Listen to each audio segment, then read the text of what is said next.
Boom boom boom பிச்சைக்காரி உன் மூஞ்சில துப்புவனா காரி.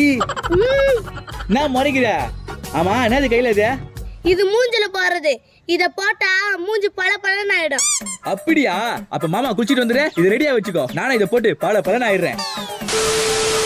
இந்த பெப்பி காயில வச்சு உன்னை என்ன பண்ற பாரு. பல பலன்னு ஆகணுமா? உன் மூஞ்சி கொல கொலன்னு ஆக்குறேன். A few minutes later. ஏய் எங்க இந்த கிரீம்? இந்தா. இன்னைக்கு பல பலன்னு ஆயிட வேண்டியதுதான். ஐயோ கர்ணே, உன்னை விட அழகு வேற எவனும் இருக்க கூடாதுடா.